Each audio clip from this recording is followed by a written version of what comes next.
One of the great things about this podcast is our relationship with the Seahawks beat reporters, and today we lean into that in a big way.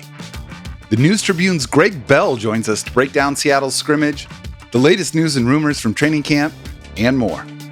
Let's light them up.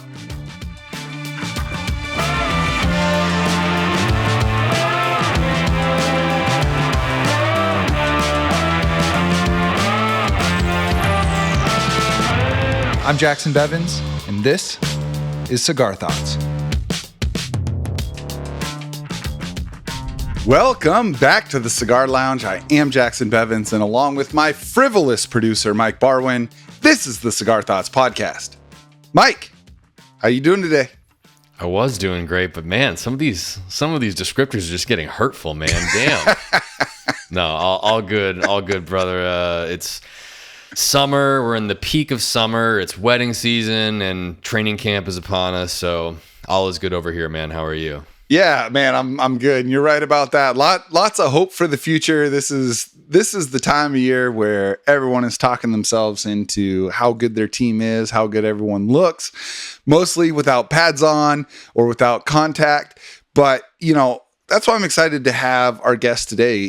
Gregg is one of the best at just calling it how it is. And I'm excited to hear what he says, both good and bad, about this team so far.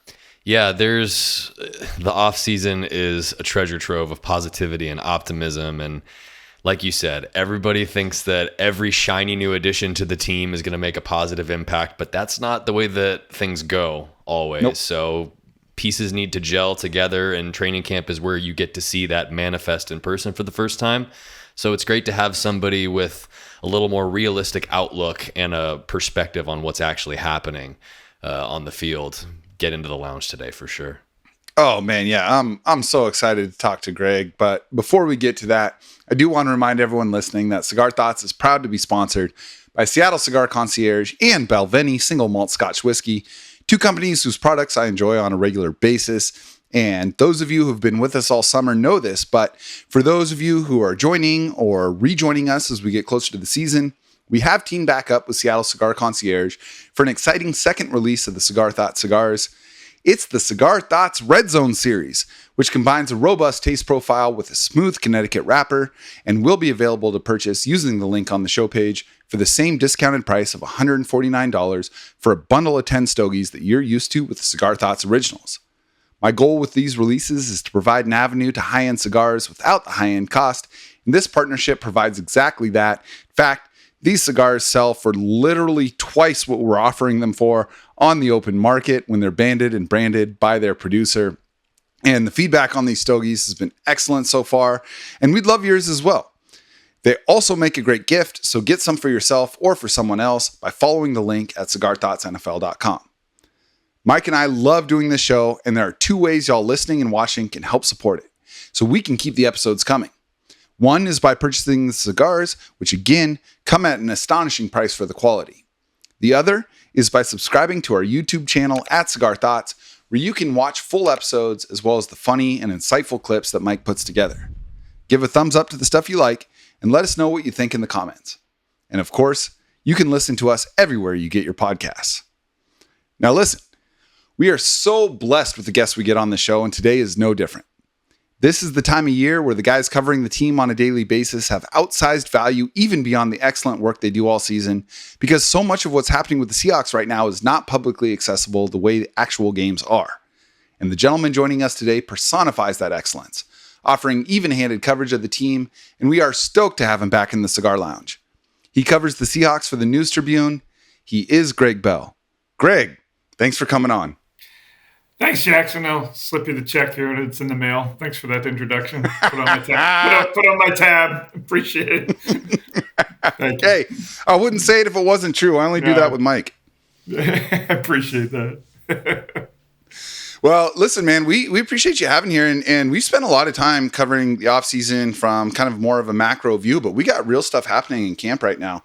Right. And you've been there, boots on the ground. I mean, you're putting in the work, covering it for the Tribune. I hear you. You're on KJR, keeping everybody posted. Tell me what has really stood out to you, like first impressions through this first week. Well, first is Mike Macdonald wants a tougher team. and he's letting the physicality go. Yesterday, Kenneth Walker, just him and Reek Woolen were rolling around on the ground like it was a mud wrestling pit on dry grass. He lets the plays go through tackles. He lets tackles be full contact if the guys want it to be. It's not supposed to be, but it happens.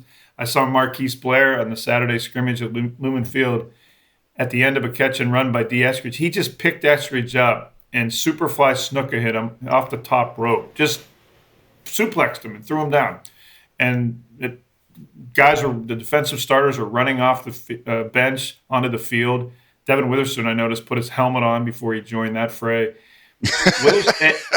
And the crowd's going nuts. And Macdonald's just watching it. And he tends to let it go past that line and let it get into skirmish mode. And we asked him yesterday after practice, after the Walker and Woolen dust up, and he said, yeah, I like the physicality. I like the competitiveness, but we have to take care of each other. So that's the line he's drawn with the players is don't hurt each other, which to me means make sure you have your helmet on when you're fighting. Make sure you don't use your open hand against the helmet so you don't break your hand. Otherwise, go for it. And it speaks to the fact that this defense especially just needs to be tougher. 31st in the league against the run. They need a mentality change. Macdonald's here is all for that.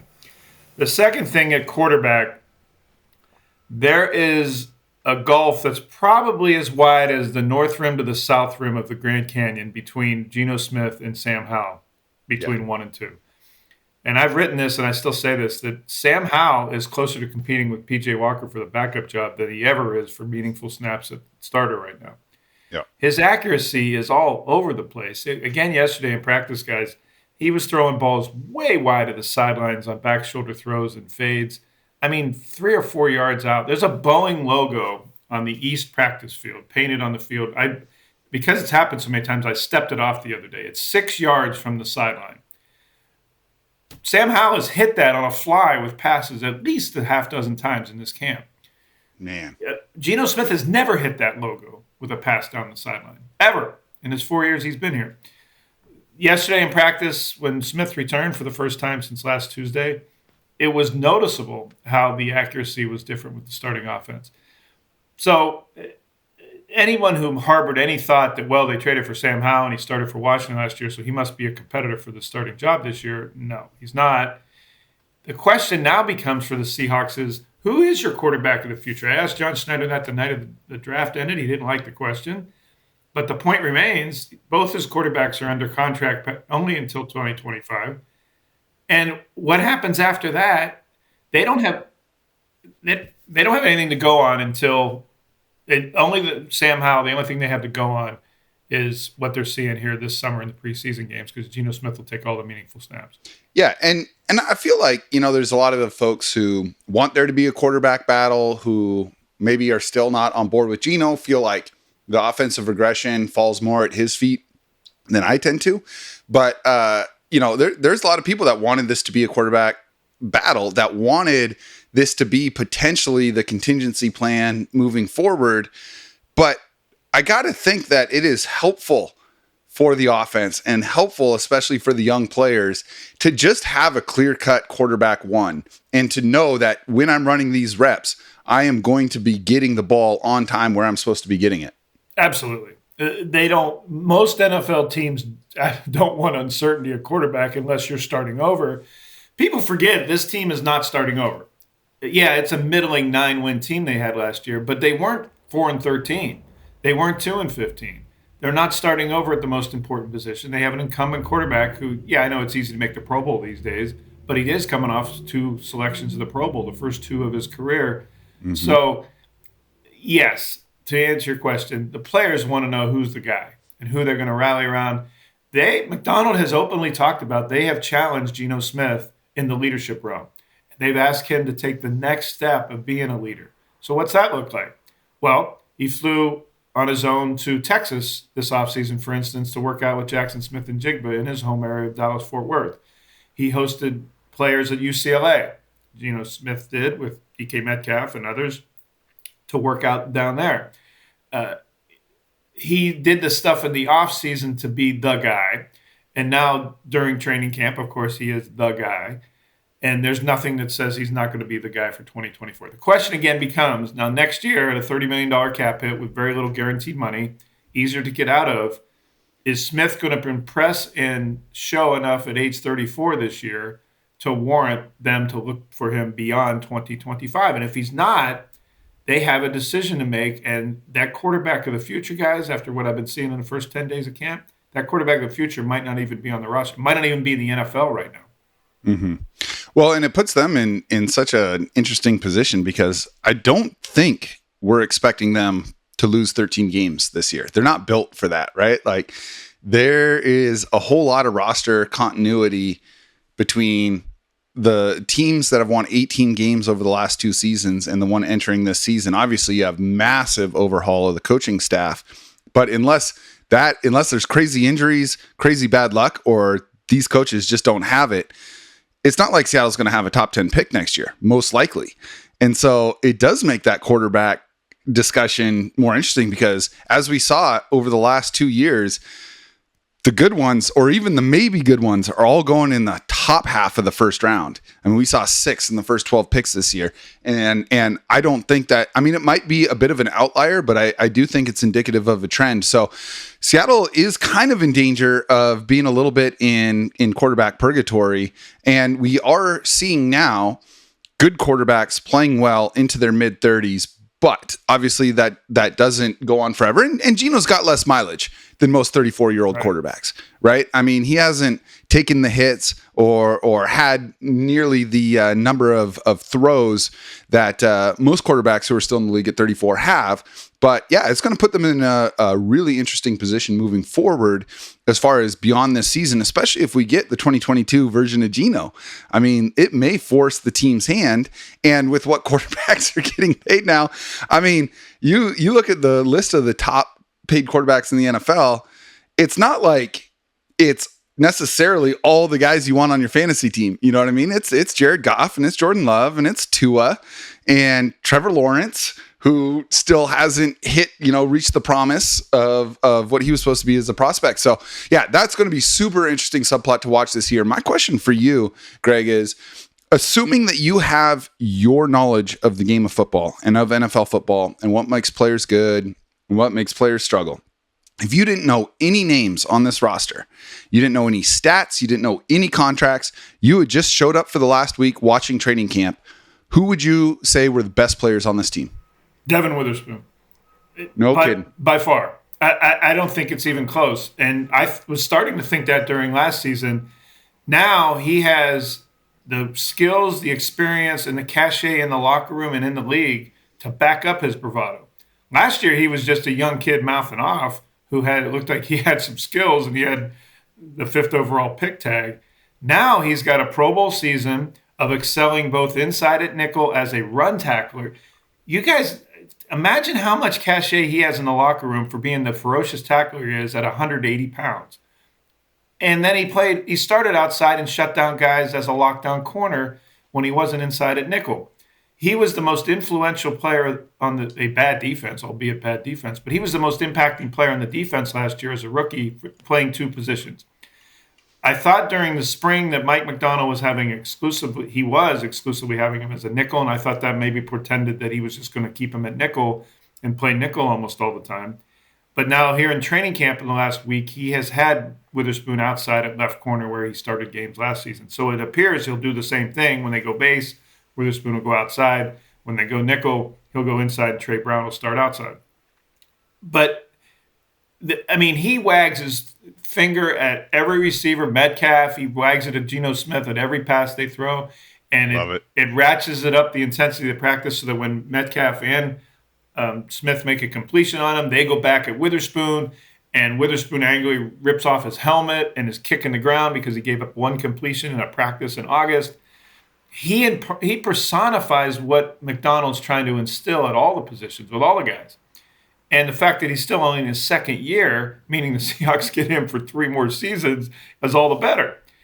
I don't think it's even close that he's the best player on the team. Offensively, people aren't talking about him because he's now in his early 30s and he's been in the league for 10 years. Tyler Lockett is really important to this team. And not just on the field, but including on the field. On 3rd downs, when they need 6 yards, Geno Smith looks for Tyler Lockett. I know he's got a 6'4", 235 freak, at the other wide receiver wearing number 14.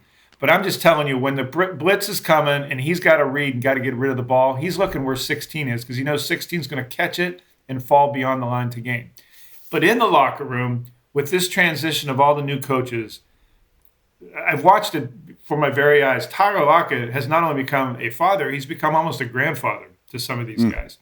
And they go to him for everything. And he's just a sage veteran. He's Doug Baldwin at the end of Doug Baldwin's career. And I thought Baldwin was the most indispensable player on some of those teams at the end of his career. Wow. I think Tyler Lockett is becoming that as well. I wish I could give you somebody that is standing out on the offensive line, but I can't.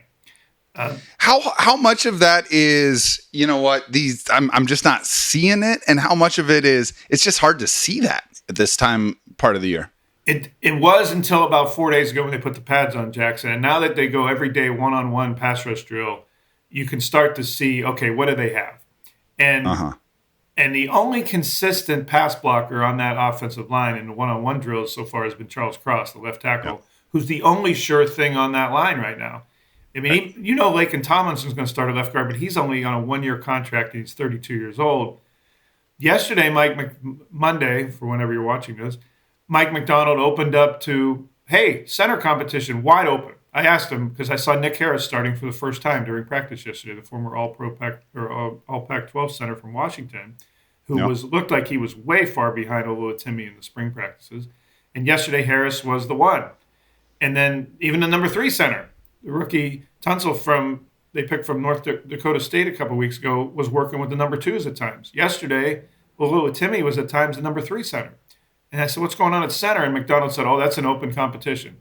And we haven't even met Connor Williams yet.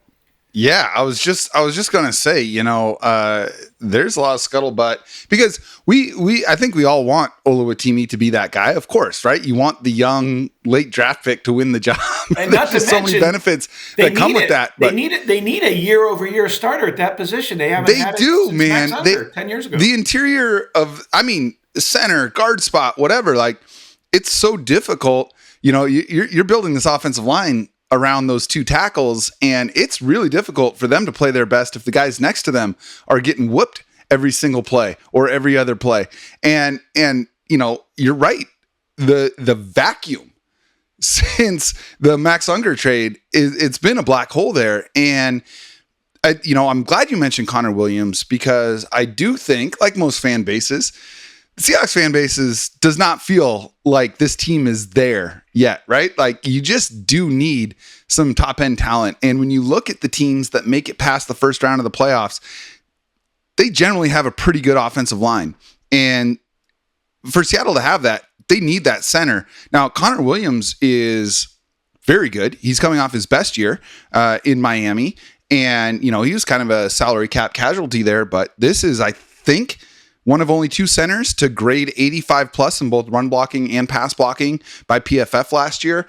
Is he the type of player that, look, you just do what you have to do with the salary cap? You move money around however you need to bring in this guy? Or is it like, look, if you can't make it work, you can't make it work and you push forward with what you got?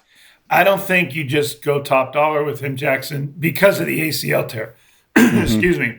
He's only 27. He's been in the league 6 years. He started 4 years for Dallas, his first 4 years in the league as a left guard, second-round pick from Texas in 2018. The last 2 years, he's a center for Miami. You mentioned his best year last year, and then he rips out his knee. He gets reconstructive surgery in December. It's only been 8.5 months since that injury. True. And the reason that we are hearing so much from Drew Rosenhaus is he's doing his job, his agent. He's trying to drive up his client's price. He's trying to prove to the league that Williams is ready to play now. So if there's any concerns about health, and he really, when an agent is that public about a visit and about a contract negotiation, it's because he's trying to leverage all the other teams that might be interested in this veteran center right now. So he publicly declares that, or he leaks out that he's in Baltimore yesterday. So now there's 2 teams in the fray. So now if a third team needs a center, they can enter the fray. And that would drive up the price, whether Seattle signs him or somebody else. It's, of course, going to cost Seattle more if there are 3 teams involved than just themselves. And so in that sense, Rosenhaus is doing his job. Man, that's why Rosenhaus lives on Biscayne Bay with Porsches and yachts and And that's he's the best, man. That's what an agent does, right? He is Drew Rosenhaus is like, when you talk about the evolution of the NFL as a business into the behemoth that it has become, Drew Rosenhaus is like one of the most important people in the history of the NFL in terms of what he has done for players and specifically for his clients. And of course, the trickle down to other agents' clients as well.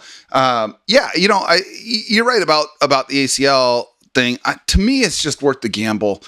I think that you just have to start shooting for upside in your interior offensive line, and Seattle just has not done that for a decade. They haven't invested like top end money. They haven't invested top end picks on the interior of that line. And, we all hope Christian Haynes becomes something, but look, he's a rookie guard coming from UConn.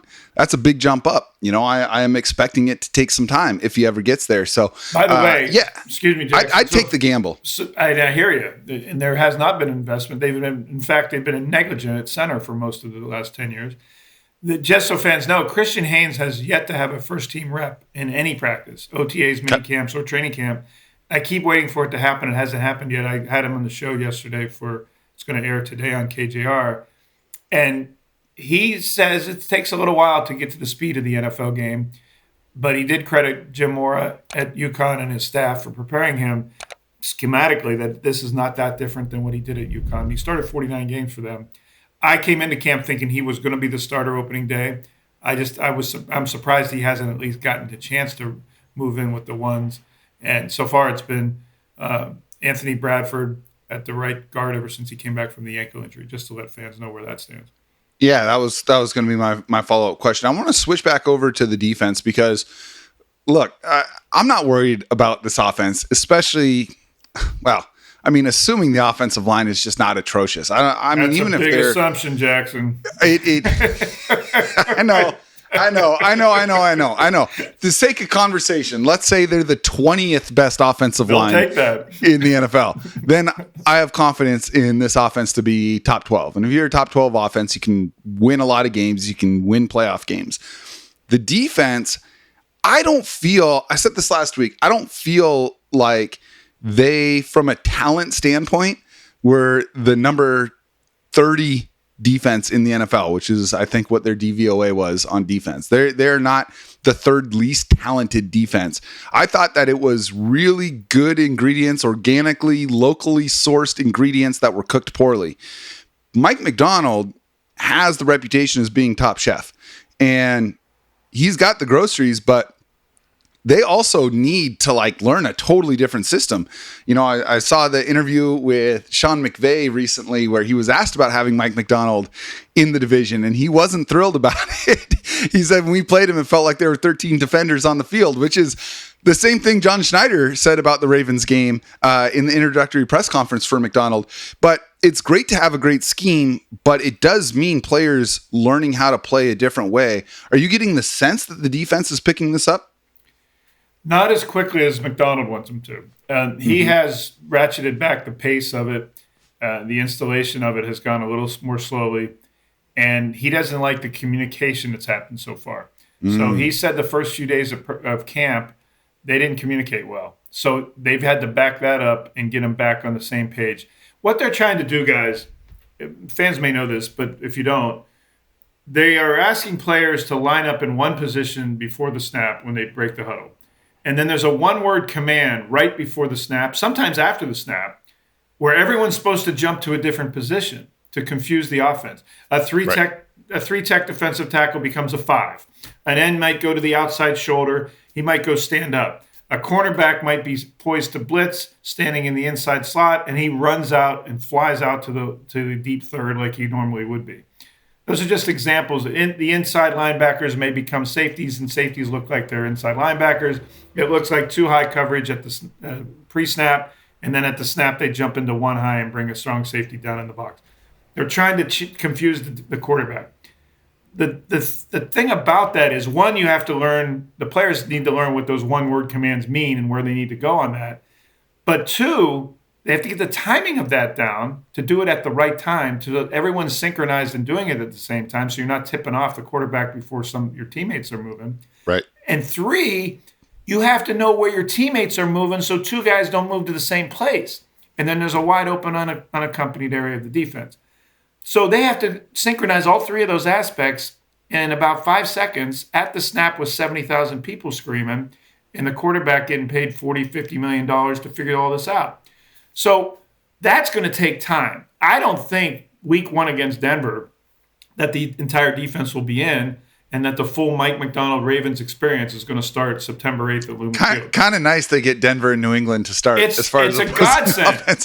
They got. You're right. Could you imagine if their week 3 opponent Miami was their opening day game? Oh, it'd be a boat race. The first, you're right, Jacson. The weakest opponent on paper they could have gotten as on their home schedule is Denver, week 1. The weakest opponent they have on their road schedule for this year was New England. Starting over, new quarterback, new regime. That's week 2. I'm not saying they're going to be 2-0, but as far as learning what Mike Macdonald wants in a game-like situation on defense, it couldn't be easier. You're probably going to get Bo Nix, and I talked to people in Boston who tell me it's going to be Jacoby Brissett. That's going to be your first 2 quarterbacks you're facing. So that defense is getting as soft a landing as the Seahawks could have possibly had with their schedule the way it was already lined up. But the point is their defense is not nearly finished, and they're not nearly going to be as good in September as they're going to be in November, December. How many games have they lost by November and December becomes the question. Yeah, and this is one of the reasons we were really excited to have you on. And look, I mean, I follow beat reporters for every team in the NFL. I don't have the relationships with them that I do with you guys on the Seahawks beat. Something I'm extremely grateful for. But like, it's easy this time of year to be very Pollyanna, and I'm really happy to have you on, saying like, look, there's still cracks in this armor. You know what I mean? And so it's one of those things where it's like, we all are assuming a leap forward with the defense because of the coaching, but having the plan and executing the plan are 2 totally different things. But one player who is going to help them execute that plan, if they are able to pull this off, is their first pick in this year's draft, who, by all accounts, earning rave reviews. Talk to me about Byron Murphy. Fastest lineman on the field, offense or defense, in Seahawks camp. When he gets a first step, there's nobody on the offensive line that can keep up with him. When I watch the one-on-one pass drills, Jacson, it reminds me of a goalkeeper in soccer. On a penalty kick, if the goalkeeper guesses correctly, he's got a chance to save it. If the goalkeeper guesses wrong, he looks terrible. He's diving left and the ball's rolling right or center. Comp. That's what an offensive lineman looks like with Byron Murphy. He almost to the point has to guess which side Murphy's going to go to at the snap. If he guesses right, he's got a chance. But he's got to anticipate that because he knows when the snap count is. But if he guesses wrong, it's like open swim to the quarterback. And he goes direct line, and it's over. The first 2 steps is when Murphy wins. And I've watched him with Christian Haynes. I've watched him with Timmy. I've watched him with Laken Tomlinson. I've watched him with Anthony Bradford. Bradford, by the way, is the only one who seems to be able to stay with him consistently, which is surprising to me because Bradford is known more as a road grader, straight-ahead run blocker type who needs pass protection improvement. But Bradford has looked the best of any offensive lineman and consistently blocking one-on-one against Murphy. But the point is that not only is Murphy fast, and not only are his legs as wide as the 405 freeway, but his strength allows that when he does, if the guy does speed get with you, if you guess right in some instances, or if you just are quick enough to get with his first step, he still has the strength that if he gets inside you, he will drive you right into the quarterback. I've watched him do it with Haynes. I've watched him do it with Laken Tomlinson. I've watched him do it with Timmy.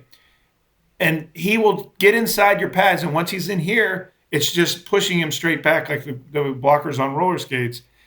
Mike Macdonald is going out of his way to not pump him up. And he knows people are comping him to Aaron Donald, stature-wise, potential-wise. Right. And so he's going out of his way to, at the beginning of spring it was, hey, needs to get in better shape so he can finish a practice. At the beginning of training camp it was, he didn't have a really good first couple of days. He'd like to have those back. But privately, he loves him. And he smiles and just watches his speed off the ball. And he's envisioning how many offensive linemen in this league can stay with him down to down.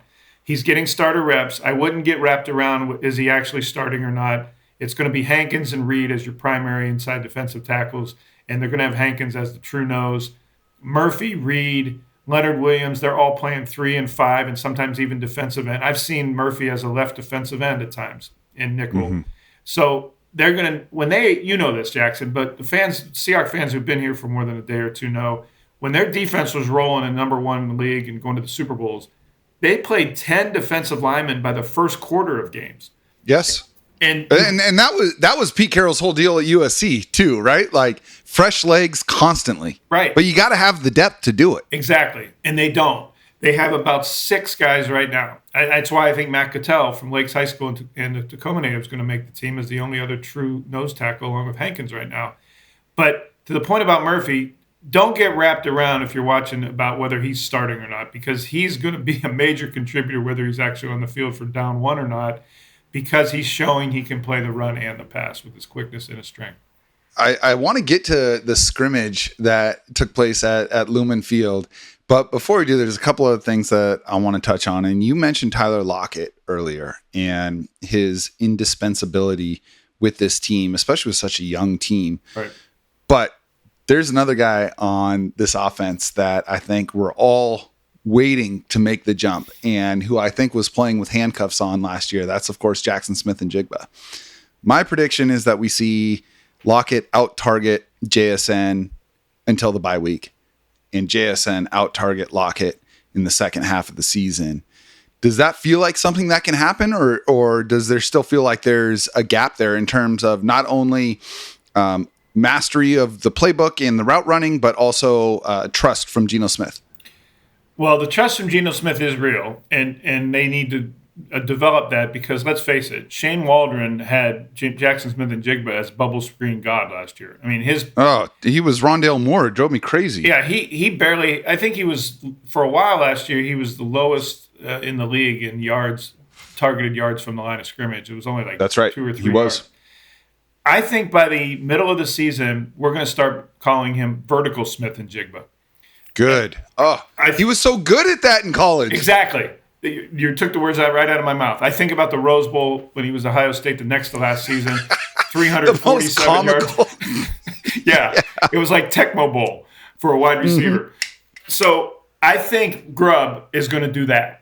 I think he's going to say, let's see the Ohio State version of Smith-Njigba. Because let's face it, that's what Brian Grubb knows the best. He's been watching college football. He's been recruiting college football. He follows the top teams in college football to keep up with them. That's also why you took him as the first wide receiver off the board. Exactly. In a good wide receiver class, right? I mean, you had good Jordan Addison and Zay Flowers and Tank Dell and Puka Nacua came out of this class, like Jaden Reed. Like, they're good wide receivers in this last class. And they had the choice of all of them. They took JSN, and I think that was the consensus opinion at the time. And now it feels like, oh, maybe he's just not that guy. And I get that for people who are maybe not watching this team every single week. But to me, I didn't see a talent deficiency with JSN last year. No. And every pass completion that Smith has to Smith-Njigba down the field will increase his confidence in throwing to him down the field. It's going to fulfill itself as the season goes on. And I think by midseason, you're going to see more of an Ohio State version of Smith-Njigba in this offense. When you ask offensive players, especially the skill guys and the receivers, hey, define Ryan Grubb's offense in one word, they say vertical. That's the first thing they noticed. They said the first meetings that Grubb had in the offseason in the spring to them was, we're pushing the ball down the field. Now, of course, it takes offensive line pass protection to do that. But in design, Smith-Njigba is going to be down the field and no more of this 2 yards or bubble screen stuff. Now, he may do some of that, but he's not just going to be in the slot, and he's not just going to be running the short routes anymore. Ryan Grubb's offense is all about matchups and layering his patterns.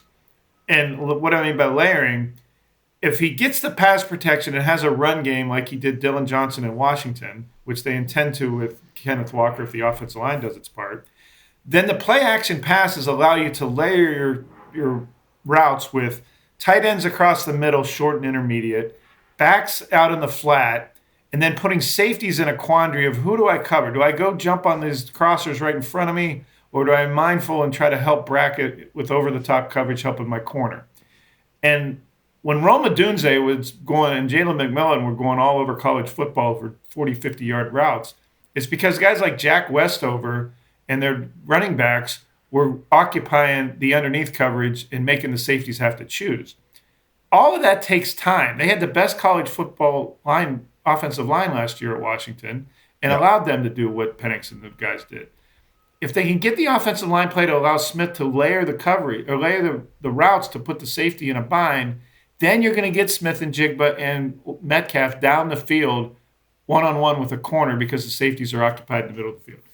I think the tight ends, they're getting overlooked here, and it's one of their weaker positions because of losses. And 2 of their top 3 are now gone.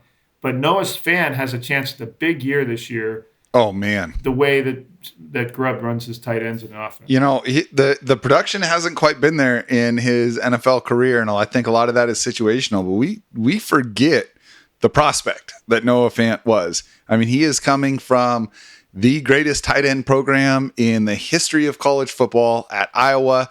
They've just churned out stud after stud, and he's one of those break the combine guys. And he just, we see glimpses of it. He'll have a couple of 50-yard catches every year, and it's just like, oh my gosh, how can there not be more of that? So yeah, he's another guy that I'm really excited to see, but he's going to have to play a lot more snaps, presumably this year, right? Like it's not going to be as situational. It's not going to be at least from my perspective, it's not going to be, hey, you're one of 3 tight ends on the field, and maybe this is the play that you run the slip screen, but maybe it's Will Dissly instead. No, I think that he might have the opportunity to be that seam stretcher that, honestly, when you see that these defenses across the NFL are adopting the Vic Fangio 2 deep shell defense, there's 2 ways to consistently beat it. And one is to run the ball well, and the other is to stretch the seam and to occupy that safety, like you said. And Seattle didn't do either of those things last year. And I'm really, really hoping that Fant can add that level to this offense. Now, if we had more time, I got a bunch more questions about the roster, but there was a big event at Lumen Field. We got to see these dudes go out and actually play something close to real football against each other. What were the things that really stood out to you when you were covering that game? Well, one, they're still trying to figure out, it's maybe a nuanced thing for a lot of fans, but they're trying to figure out the kickoff return. They're trying to decide if they want a scat D. Eskridge type. They have D. Williams, rookie from Tennessee. That's a possibility for there. Or if they want a bulldozer to break tackles because it's 5 yards apart and more of a running play than it used to be. And so Laviska Shenault could be that bulldozer guy at 225 pounds, a wide receiver, former Colorado star. That's his best. I like him in that role, man. He reminds me of Cordero Patterson. Yes, exactly. Or Montgomery for the Bears from Stanford a few years ago. Yes, and if they make the choice that they think they need a tackle breaker, that could be Chenault's job. But I even saw Trey Brown. I talked to Trey Brown off to the side about it. He's been running back kickoffs from the start of training camp. Mm-hmm. They had D. Eskridge back there. They had D. Williams, the rookie. They had Aesop Winston. The preseason games will be how they figure out how to do this kickoff return, but I think that's the Laviska Shenault way to make it very crowded wide receiver room, is if they choose him to be the tackle breaker. They only went 3 on the 3s against the 3s is the only time they went full tackling, and that was when Marquise Blair body slammed D. Eskridge in the full tackling portion. I'm a little surprised Macdonald hasn't done that more with the 2s or even a little bit with the 1s, and I thought he would have done it by now, and now that the preseason games are starting, he may not do it at all. People don't understand this, but going back to Mike Holmgren, when I first started covering this team in the early 2000s, I have not seen a tackler bring someone to ground in a Seahawks practice in 20 years. And often, early in the season especially, their tackling problems are largely because they haven't done it since January. Yeah. They used to bring a high jump pit into practice, and guys would fall into the padded high jump pit for tackling to the ground. And they don't even do that anymore, and I haven't seen Macdonald do that either. Is that a CBA thing? Yeah, well, it's not mandated, but it is. There are, and during the season it's almost non-existent because you only have 14 padded practices over 17 game weeks. But even in the off-season and preseason, you're limited to how much time you're having on the field in full pads and what you can do in it. But it doesn't prohibit you from tackling, and that's a coach decision. And because of GMs paying all these monies to these players, of course, they don't want to get them hurt on tackling, so that's why teams don't do it. But it was 3-on-3 tackling at Lumen Field the other day, or excuse me, the 3s against 3s tackling. The other thing I noticed was, again, Howell was the quarterback at the time, and his accuracy, he would have a stretch of good throws and then a spate of bad ones. And he was like that for all 4 practices he was running the first team. He was like that on Saturday at Lumen Field. One of the series, he threw the ball into offensive lineman on first down for a batted pass. Second down, he had a 5-yard out route, a short out route to DK Metcalf that every NFL quarterback should be able to complete. He lawn darted that about 3 yards in front of Metcalf, and it skidded off the turf. And then on third down, Leonard Williams reached up and knocked down a pass that was intended for Metcalf over the middle, 3 and out on 3 balls that never reached the intended receiver. So it's spates like that make you go, whoa, and the accuracy. So after practice, I asked him, what have you seen in Howell these 4 days that he's been a starter? And Macdonald said, the best of Sam Howell, the reason we got him is his makeup and his mentality and his mental toughness, and that he got through. He didn't say it in this many words. He said he's been through it and got through it, meaning 4-13 with a league-leading 21 interceptions for Washington last year. He said, you're not going to see the best of Sam Howell until people have to hit him and he's escaping pass rushers. Which means to me, you're not going to see the best of Sam Howell this year, because then he's not going to do that in the regular season. He'll do it in the preseason games. But again, if it goes according to plan, Geno Smith will have all the meaningful snaps. So they won't know what they have in him next year, except based on these training camp practices and preseason games. Yeah, to me, Sam Howell is Kirkland's signature Baker Mayfield, right? I think he's got really similar makeup, but I don't think the execution is quite there. And look, I'm a Baker guy. I was thrilled to see him have some success with Canales last year. I hope he continues it. I see Sam Howell as a very similar type of player, but that type of player, yeah, I mean, if they thrive, it's in the fire, which I suppose is better than having a practice warrior that can't do it, when the games are live. But the problem with that, Jacson, is that's practice guy is all they're going to have to judge. I know. If it goes according to plan this year. I know it. And if PJ Walker, who has won some NFL games, beats him out, I mean, that is an indictment of the trade that they made, right? Giving up. They won't let that happen. It won't look. It may look like that, but they won't let that happen. Yeah, it'll be fair enough. Fair enough. Now there was one play that I think generated the most buzz, and you know what I'm talking about, and it was DK Metcalf lined up against Devon Witherspoon. I mean, it kind of reminded me of that famous practice rep between Percy Harvin and Earl Thomas, right? Best on best. And Metcalf put him in the dirt, and not because he's 5 inches taller and 50 pounds heavier, but because of the footwork.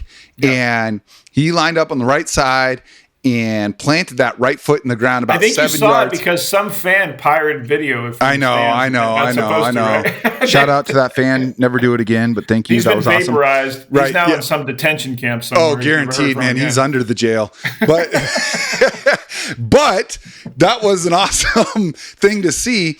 And, here we are. I think Devon Witherspoon's the best player on this defense. You say he's been the best player in camp. And here's DK Metcalf burying him without even touching him, and then catching the crossing route and taking it to the house. Do we take DK Metcalf for granted at this point? Well, I say no, because I hear all the fans who yell he should get the ball 40 times a game. Yeah, well, that would be fun to see too. Yeah. There are a lot of fans, Jacson, and I think you probably have heard from them as well, who think when they get inside the 20-yard line, it should be first down, DK Metcalf, second down, DK Metcalf, third down, DK Metcalf again. And if you go anywhere else with the ball, you're stupid. Mm-hmm. And that comes from the fact that he's 6'4", 235 and leaps 41 inches and runs a 100-yard dash. He's just an impossible human being. Yeah, and I think Ryan Grubb's going to get more of the full DK Metcalf experience than Shane Waldron did. Let's just face it. I think looking back, Shane Waldron was over his skis. Yes, he was. And I think that's no stretch for people to say. Is Ryan Grubb going to be over his skis, not from a play calling standpoint, but from an expertise in the NFL? Can he answer the answers that defenses are going to have from him? That's the thing about the NFL. In college, you as a coach can say, oh, they're doing this, we need to do this. But in college, you don't have the players always to do that. In the NFL, they have the coaches who say they're doing this, we're going to do this. But then you have the stud players to do it. Everyone's a stud. Right. So when a coach sees something, he does it because the players do it for him. In college, you might see it and a coach wants to do it, but they 2-3 guys could do it. Well, not here in the NFL, all 11. And then there's 11 more on the bench who can do it. That's right. That's right. So can Ryan Grubb answer those answers that he didn't have to answer at Washington? Mm-hmm. He didn't have every week a defense being most defensive coordinators that played Washington knew what they should do to stop their offense, but they didn't have the players to do it. That's right. Well, now the NFL, they will have the players to do it. Can Grubb answer the answers? He hasn't done that yet, and that's one thing he's going to have to see if we will all learn together whether he can do that. But in doing that, Metcalf's going to be a huge part of that. Mm-hmm. I think I may have told you in the offseason, the way the quarterback structure of contracts is working out for Seattle, and the fact neither of them are under a contract past 2025, it's shaping up that DK Metcalf is going to be the Seahawks' next $100 million contract, and that they're going to re-sign him this time next year, right at the beginning of training camp. For you feel good about that? I do. Good. Because of the way the quarterback situation. Even if Geno Smith has a Pro Bowl caliber, almost all-pro year, he probably is not going to command more than a 2 or 3 year contract from anyone, including the Seahawks. Say they give him a 2 or 3 year deal, maybe 3, maybe 2, because they just gave him a 3. That's still going to allow you, with the salary cap going up the way it is year over year, to get a $100 million contract for 4 or 5 years to Metcalf. The question for Metcalf and his agent will be, do I want to sign a 4 or 5 year deal and be past 30 when I could be a free agent again? Or am I going to push hard for a 2 or 3 year deal so I can get new money again in 2 or 3 years? Whatever he wants. I hear you. And there's whatever he wants for that. This year and how Ryan Grubb uses him will be an indication on how much the Seahawks go with Metcalf in the spring and summer. Yeah, I want to touch on that one play for one other thing. Maybe the most common thing that you hear out of Seahawks camp, and frankly from football coaches and players at almost every level, is the old proverb, iron sharpens iron. And Macdonald says that a lot. Yeah. And I mean, it's great. There's a reason they all say it. It is wisdom. But I think that, yes, it's great to use iron to sharpen iron. That can also create a spark. And that spark can then catch fire with the rest of the team. How valuable is it to see a rep like that where you've got, I mean, if you're saying Devon Witherspoon's the best player in camp, and we both agree that he's the best player on this defense, and he certainly has the highest draft capital of any player on this defense, and then you see DK go out and do that to him, it feels like every DK rep is being so highly contested in camp. I mean, Trey Brown has just been nose to nose with him on every single. Fantastic. Trey Brown has been a star of this camp from everything that I've seen and heard. And so I see DK Metcalf as being so valuable to this team, not only from his physical skill standpoint, but as a catalyst for everyone else on this team. There is no one else outside of maybe Witherspoon that has that combination of talent and swagger. So to see them go head to head is very, very cool.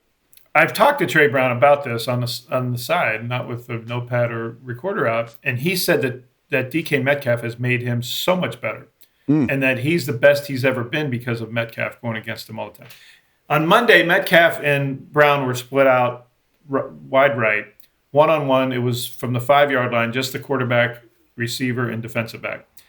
And at the snap, Brown, who's 5'10", 180, against Metcalf, 6'4", 235, Brown at the snap came hard into him with a two-hand shiver into his chest plate and knocked the 235-pound Metcalf off his route. Come on. He was stunned that Brown would have the audacity to do that. And he knocked him off, and it was supposed to be a fade route, but it took 3 or 4 steps for Metcalf to get back on path. By the time Geno Smith threw the ball, Brown was already in his chest facing the ball. Easy incompletion, forced him to not even have a chance to catch the ball. It was the best single rep I've seen a defensive back go against Metcalf maybe in 4 years and 5 years we've been doing this. So cool. And Brown's 5'10", 180. And Brown's point is, I could not have done that a couple years ago without going against Metcalf day in and day out.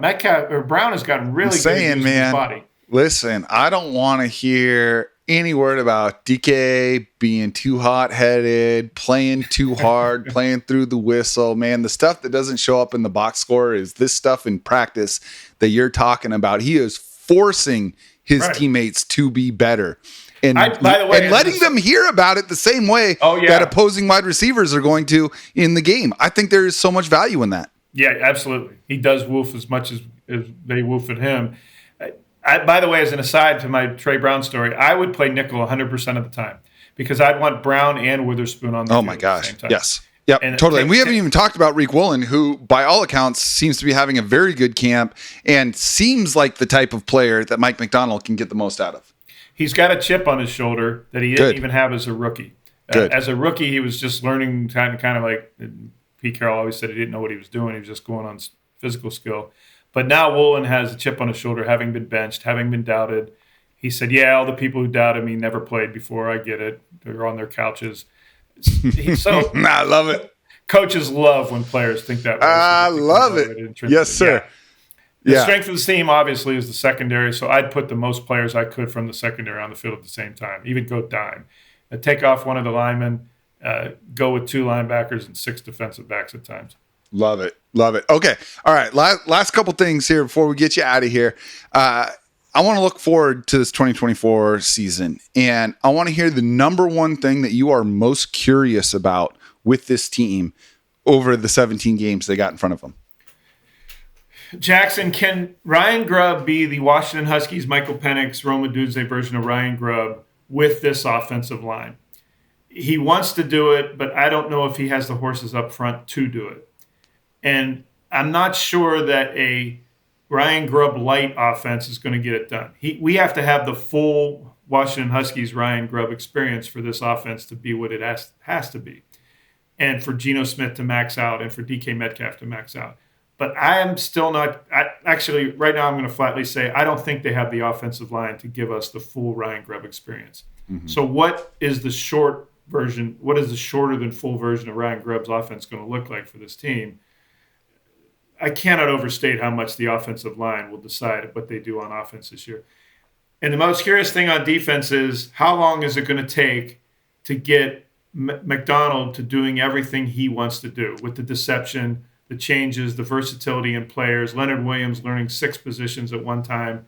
How long into the season will that finally be the players fully grasp all that to execute it?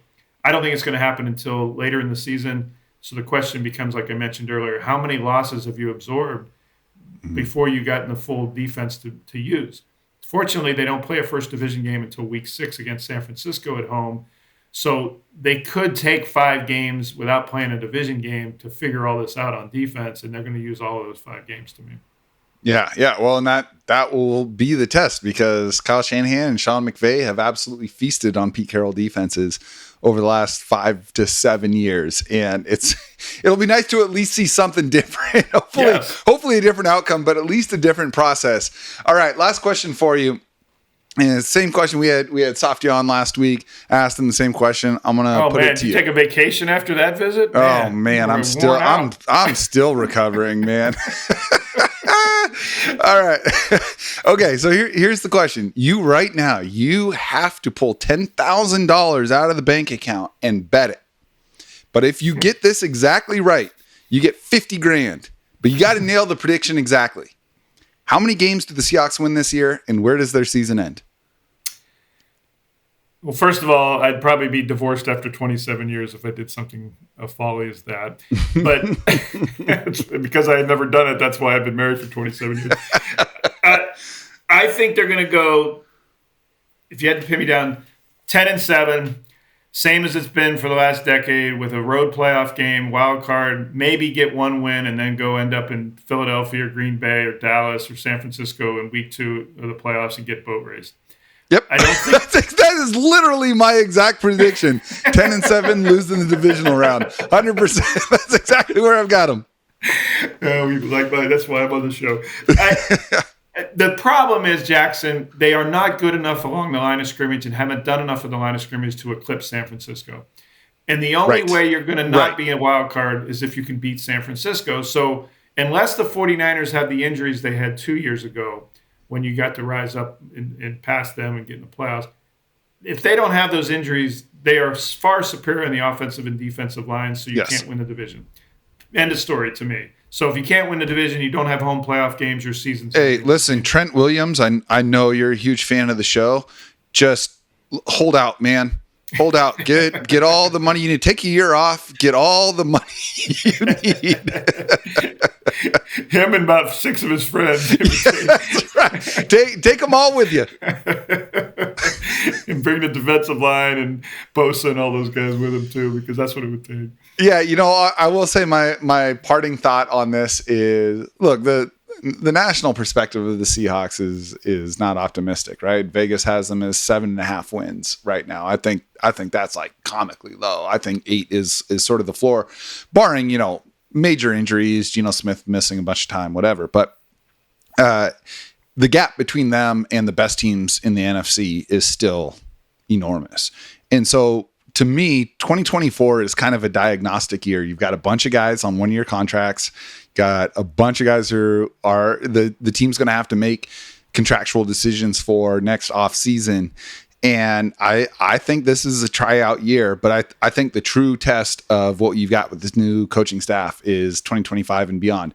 But I'm not ruling out that Macdonald and Gruff can't be D'Amico Ryans and Bobby Slowick from last year, when everyone thought that the Texans were going to be awful, and all of a sudden there's just new juice. And so that's to me the ceiling. If you get anything 80% of that, I'm going to feel real good moving forward. And look, if you do win 9 or 10 games this year, that's a ton of momentum for a first-year coach. So anything they do in 2024, I think is gravy. I think for me, I just want to see progress. Those Texans have a better offensive line than Seattle. Oh, they sure do. So but you know what? I will say, I was reading 2 days ago that no team in the last 8 years has had as many missed games from their starting offensive line as the Texans did last year, which is a huge credit to Slowick and CJ Stroud and all that. But they overcame that with the right system and the right talent. And to me, that, again, goes back to the offensive line. Everything Ryan Grubb wants to do, everything Geno Smith can be, everything DK Metcalf can be, Kenneth Walker, Tyler, all of it, Noah Fant, hinges on that offensive line, which as we sit now on August the 6th is 60% uncertain. All right, y'all. That is going to do it for today. Greg, I know you are being put through the ringer in your coverage of the team today, so we are super grateful that you carved out the time to join us. This is nothing. Vacation, talk to you. Have a good time. Cigars and drinks at 7 a.m. I'm all for it. Thanks for having me. Hey, man, we're living. Hey, before we let you go, where can the listeners and the viewers get more of your stuff? I appreciate that. On Twitter, X, whatever the kids call it, at GBellSeattle, at thenewstribune.com, and KJR 93.3 FM at 10 to noon every weekday. There you have it. One of the best to do it, not only on the Seahawks beat, but league-wide. Thank you, Greg. I appreciate that, Jackson. Thanks a lot. Enjoy the season. And as always, you can find Mike and I on social media as well. I am on Twitter at JacksonBevins. That's JACSON. Remember that no K is okay when spelling my name. Mike is on Twitter at Mike Barwin, and the show itself is at Cigar Thoughts. You can catch full video episodes on our YouTube channel at Cigar Thoughts, and find the rest of our socials at cigarthoughtsnfl.com. As mentioned previously, this episode is brought to you by Balvenie Premium Single Malt Scotch Whiskey. You know I'm a huge fan of their lineup, and we are thrilled to have them on board as a sponsor of the show. If you're watching on YouTube, you've seen me enjoying a glass of their French Oak 16, which has a bit of a vanilla profile to it that I really like. And one of the great things about a great Scotch is how well it plays with a good cigar. Once again, we do have our own special release of cigars that you can purchase at a terrific price as a listener of the show. The release of these Cigar Thoughts stogies has been successful enough for us to continue offering them for the low price of $149. That's right, only $149 for a bundle of 10. As many of you know, we partnered with one of the most prestigious cigar manufacturers in the world to release these official Cigar Thoughts cigars, which you can order directly from cigarthoughtsnfl.com. Just follow the link on the show page to get these easy-to-smoke stogies rolled with 13-year aged premium Dominican tobacco leaf, or hit us up on Twitter or Instagram and we'll send you the details directly. The cigars come with a Boveda humidification pack and a Mylar storage bag to make sure they stay fresh, whether you have a humidor or not. And of course, You can listen to this show and read every article at fieldgoals.com. And if you're listening on Spotify or Apple Podcasts and you like the show, drop us a 5-star rating and leave a quick review. Thank you to all of y'all listening for your continued support of the show. We know you've only got so much time for podcasts in your life, and it's an honor to be a part of that for y'all. Please know that by sharing this show on social media and with your friends, you give us the juice to keep making this happen. We'll be back soon, but in the meantime, onwards and upwards, my friends.